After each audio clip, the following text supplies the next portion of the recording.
Elanga বাস স্ট্যান্ডে হঠাৎ বিশাল মারামারি লাগছে, সেই লেভেলের ঘুষাঘুষি হচ্ছে, আপনারা দেখতে পাচ্ছেন।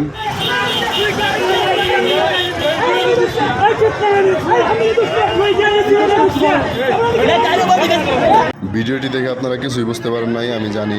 পুরো ভিডিওটা দেখেন তাহলে বুঝতে পারবেন।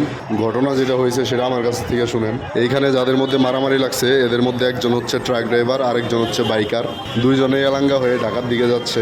ওনাদের মুখে যা শুনতে পারলাম, ট্রাক ড্রাইভার ভাইটি নাকি বাইকার ভাইটিকে চাপ দেয়।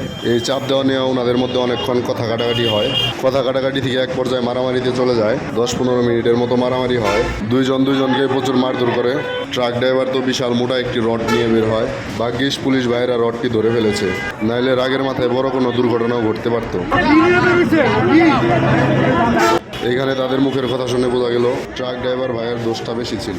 ট্রাক ড্রাইভার ভাইদের উদ্দেশ্যে একটা কথা বলি, আপনারা এত বড় গাড়ি নিয়ে ছোট ছোট গাড়িগুলোকে যদি চাপ দেন তাহলে কিছু হইলো ভাই? আমরা তো সবাই মানুষ, আমাদের সবার মধ্যেই তো মনুষ্যত্ব বোধ থাকা উচিত। আপনারা মারামারি করে ফেলাইছেন।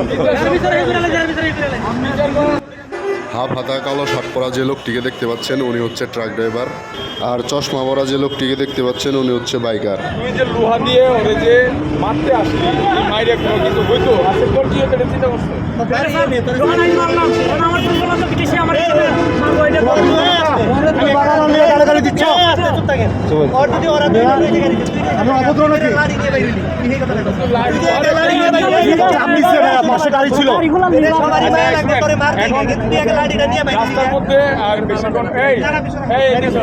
ভাই গোলাগুলি মিলাই সম্মান করি ভাই, আমার ওইখানে আমার অনেক ড্রাইভার কাজ করে, আর গাড়ির সাথে আমার লাগে না, সে চাপ দিছে, আমরা জিজ্ঞাসা করতে পারি তুমি চাপ দিল, এই কি হয়েছে, এই হয়েছে, আমরা গালাগালি শুনে যা হয়েছে ভাই, ওরা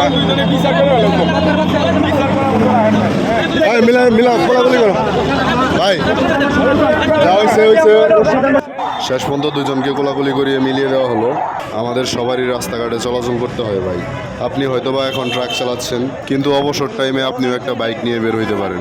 আপনার সাথেও এমন কাহিনী কেউ করতে পারে। আর বাইকাররা তো আপনার পরিচিত কেউ হতে পারে, আপনার ভাই, বন্ধু, আত্মীয় স্বজন, যে কেউ হইতে পারে। হেলমেট পরা থাকে বিদায় আপনি চিনতে পারেন না। আপনি একজন সচেতন নাগরিক হিসেবে ভিডিওটি একটি শেয়ার দিয়ে সকলকে জানার সুযোগ করে দিন, যাতে এমন ঘটনা আপনার কোনো ভাই ব্রাদারের সাথে না ঘটে। সকলে ভালো থাকবেন, সুস্থ থাকবেন। আসসালামু আলাইকুম।